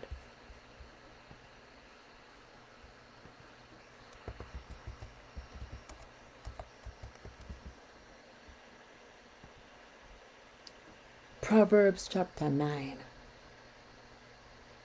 verse 10.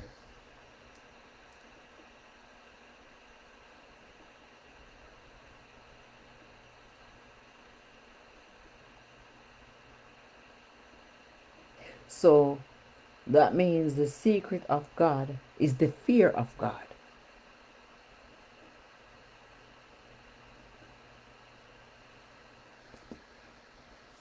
Proverbs chapter 9 and verse 10. Let us look at it. It's the next scripture over from Psalms.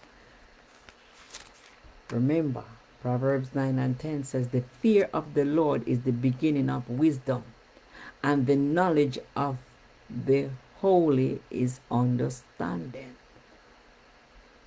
So, the secret of the Lord is with them that fear him, and the fear of God is the beginning of wisdom.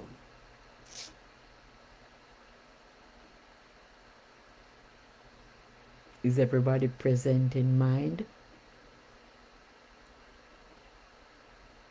Is everybody present in mind? Proverbs chapter 9 and verse 10. Psalm chapter 25 and 14, it says the secret of God is beginning. Hallelujah. We need to know these things. You see how easy it is to get close to God when you understand the word of God.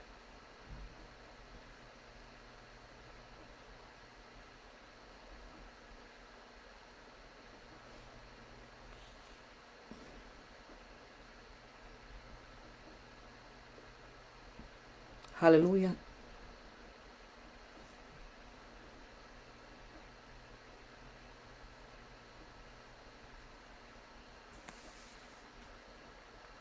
Hello, somebody. I encourage you, people of God. It says, for by me thy days shall be multiplied, and the years of thy life shall be increased.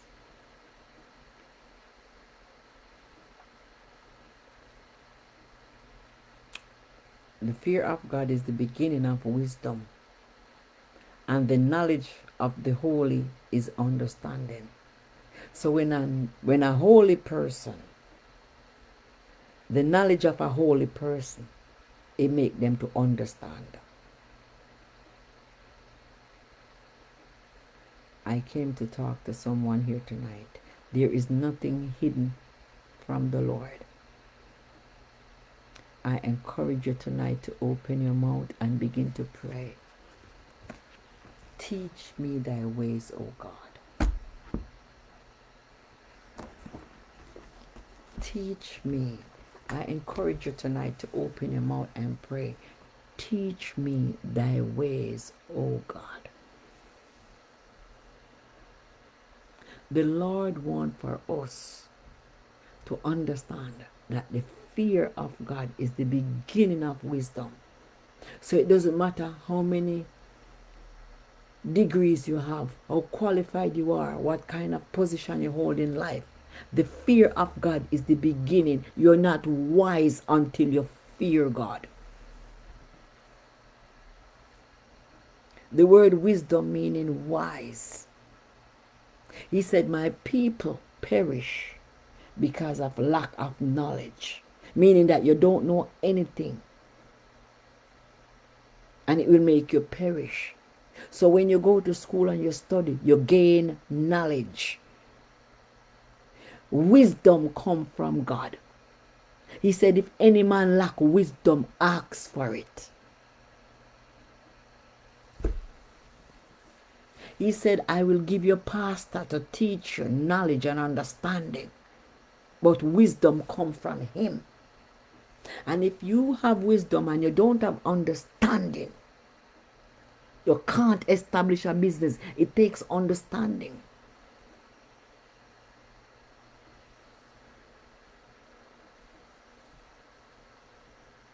You have to understand a thing in order to navigate in it.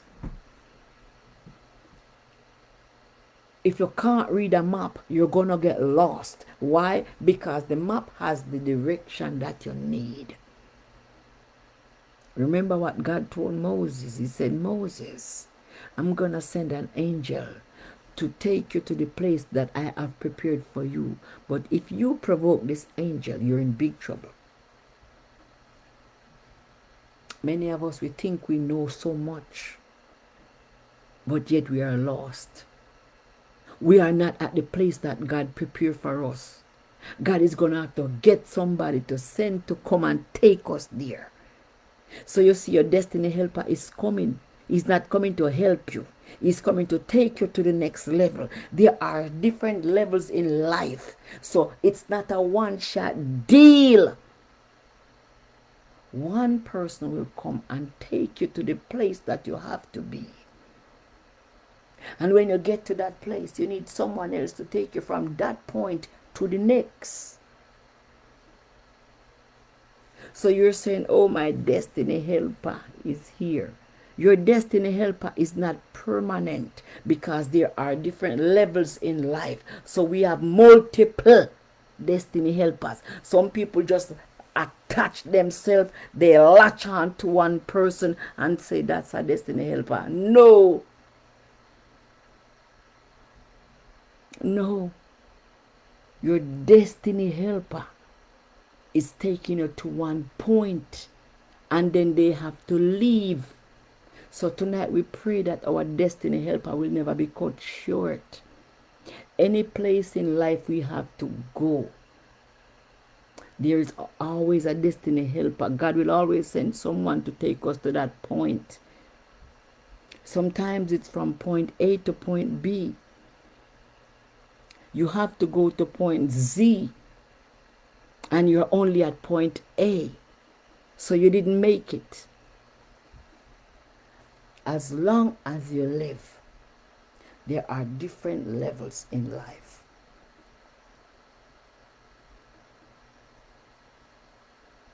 This is why if you gain weight, it don't just happen overnight. It go in stages. You climb, you check the scale. Every time you check the scale is a different number. If you're losing weight, every time you check the scale, you're going down to another. Yes, because in life there are levels, are dimension, different dimension. There are some destiny helpers that are coming and you are nowhere near ready to meet those people because you're not at the place in life where you are supposed. And this is the problem many of us have.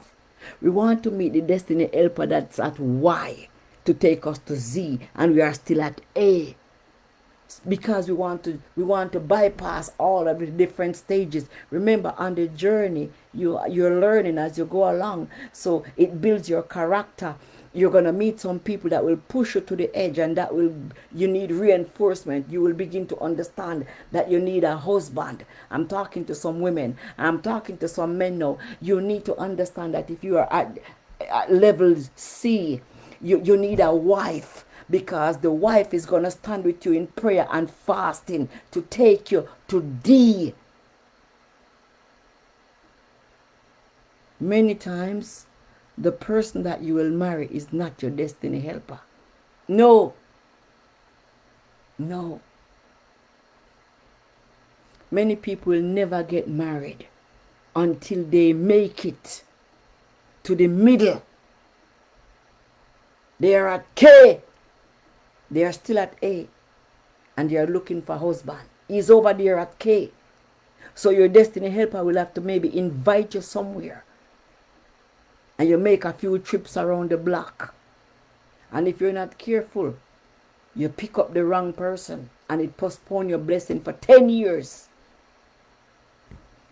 This is why, you hear some people say, we met 10 years ago, but I was in a relationship, or I was going through a divorce. I was going through some things. I couldn't deal with it. Many times the person that God has for you, you met them, but you were not prepared because you were engaged in other things. You were not on the level because your mind was, you're holding the things from the past, the baggage, the drama, the trauma, everything that is bad. So when that person show up, you're not mentally ready. No, it's true. So many times we have to meet the person twice.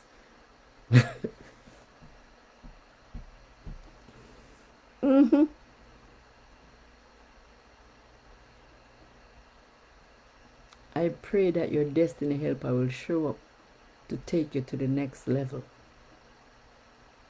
Many times we get into relationship because this person is so nice to us, and that's not what God said. They are supposed to take you to your next level, and they didn't get to take you to any level because you stay on the same level with them. It's true.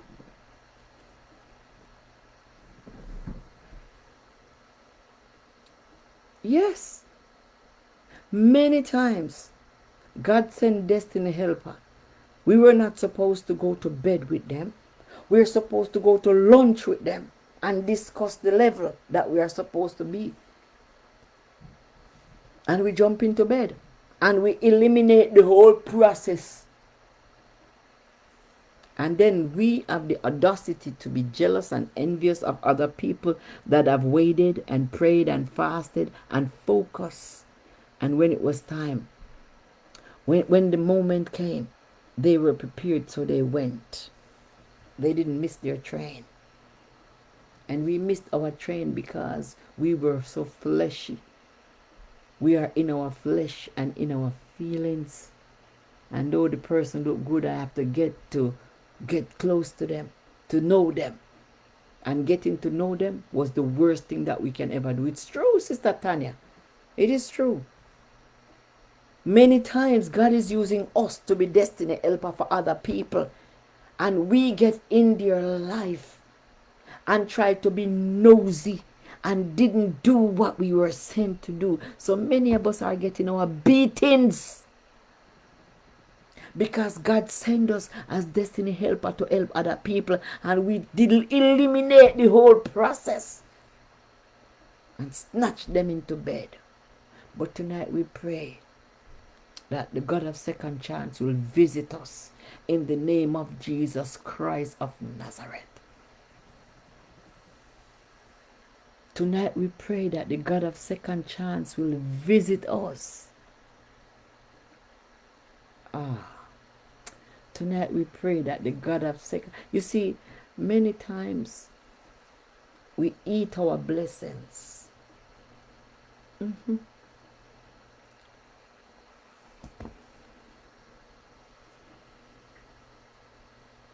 Many times we eat our blessings and we have the, yes, we have the guts to argue with someone else that have waited your turn. And we want to fight with them. That's not what God said. We want to beat other people to the punches. We don't want to wait our turn. We are impatient. Hallelujah. We are impatient. We want to compete with other people who have been fasting and praying for their moment to arrive. But I came to let you know, the Bible said, draw nigh unto him, and he will draw nigh unto you. He said, purify your heart and wash your hands. Somebody open your mouth and said, Lord, purify my heart. Oh God, purify me. Purify me, oh God. Tonight I wash my hands from every dirty place that I have been, in the name of Jesus Christ of Nazareth.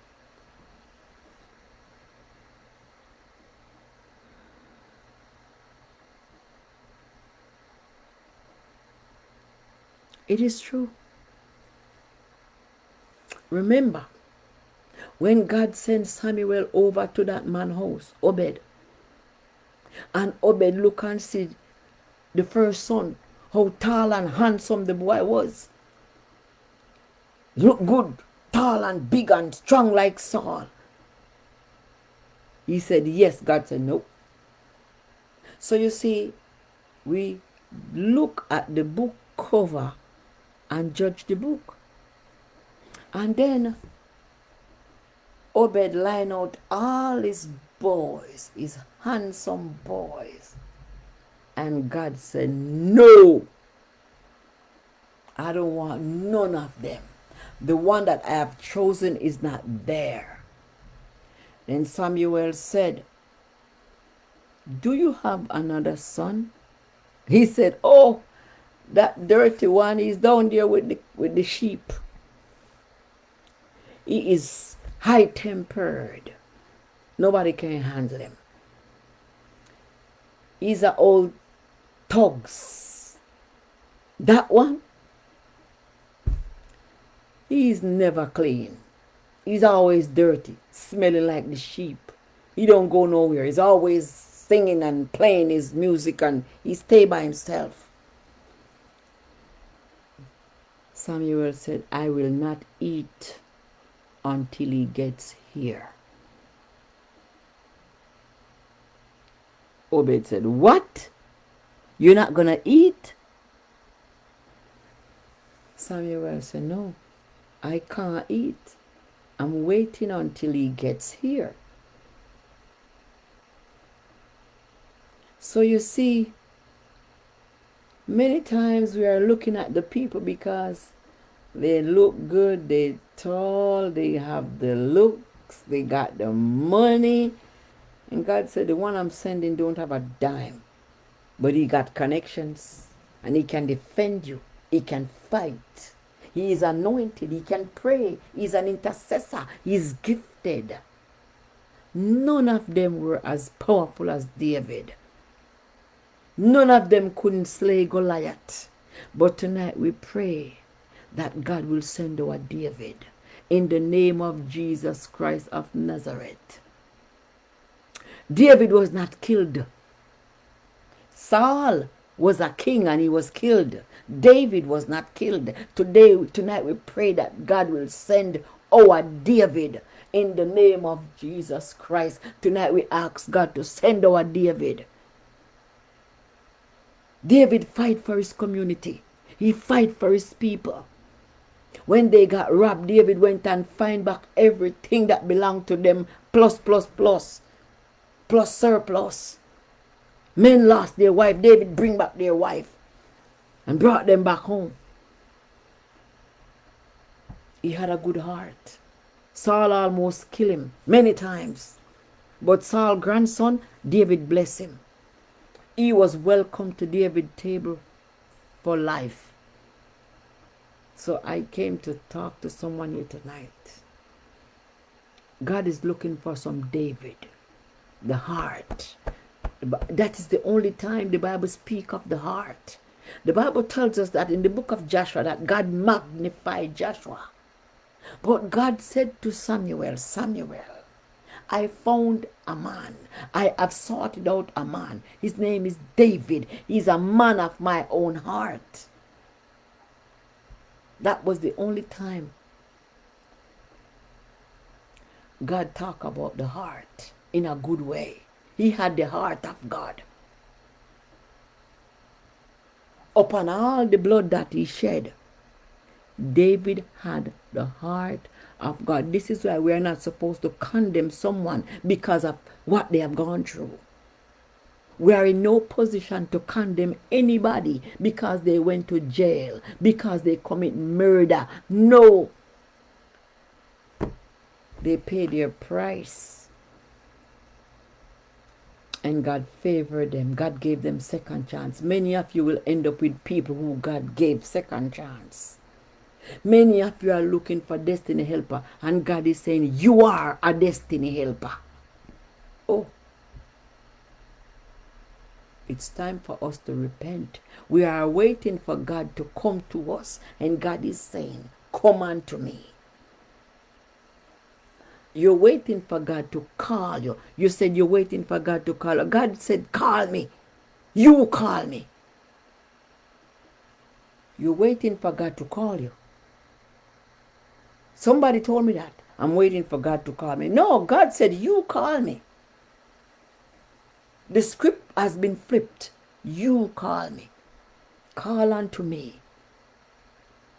I am nigh unto them that call me. Ah.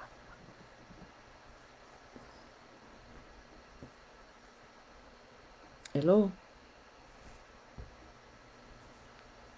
He said, I'm knocking on the door of your heart. Call me. I don't know who God sent me here to talk to tonight. But God is saying, call me.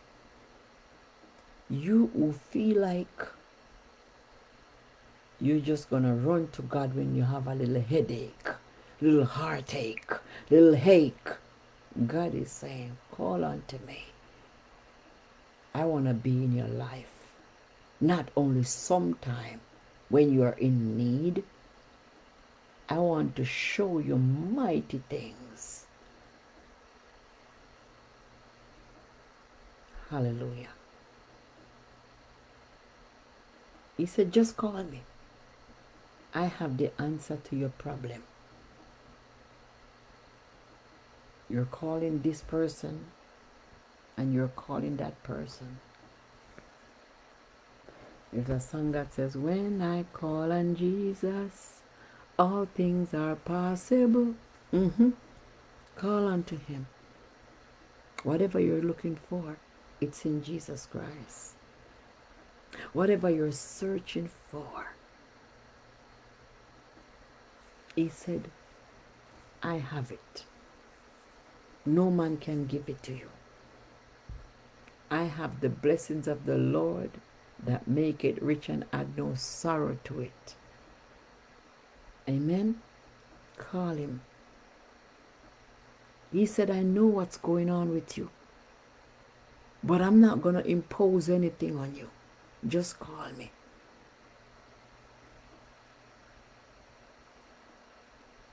I don't know who God sent me to talk to here tonight, but it's time for you to call him.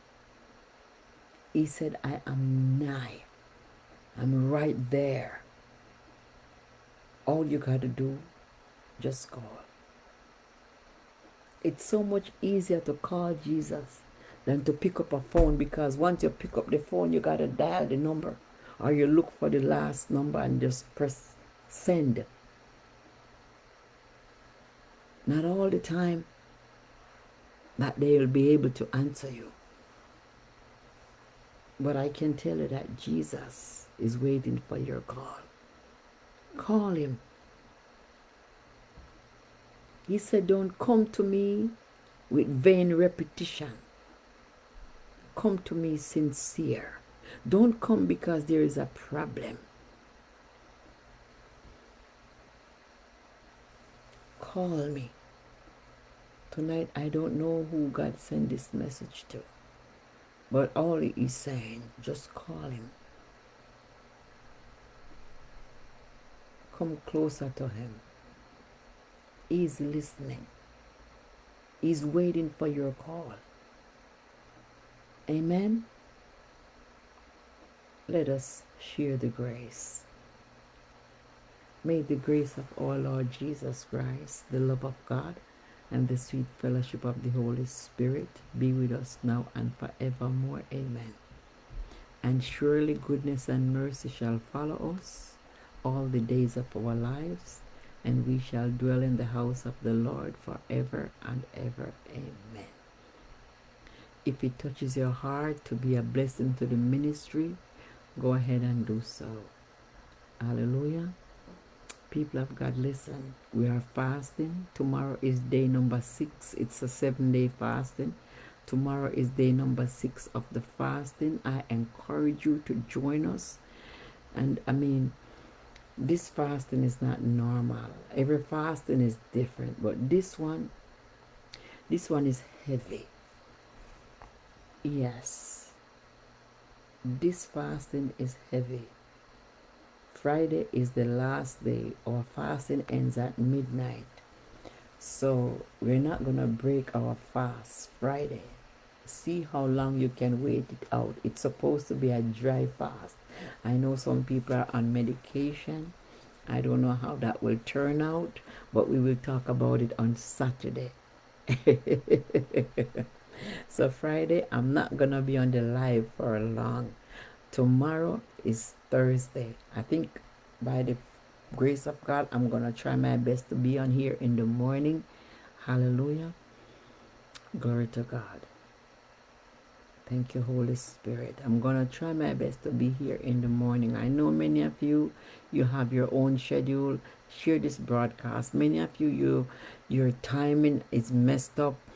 You're not receiving the notifications, but I encourage you. Hallelujah. I encourage you. Don't overeat. Please and thank you. Don't overeat. Don't join this type of fasting and leave empty. Don't come empty and leave empty. Come empty and leave full. So enter the fasting. Tomorrow and Friday are the last 2 days, but Friday we're not breaking on social media. You will see how long you can wait it out. We got 2 days to go. Right now I'm talking, but my eyes are closing, not because I'm tired, but I'm drunk. I am drunk. The Spirit of the Lord have me.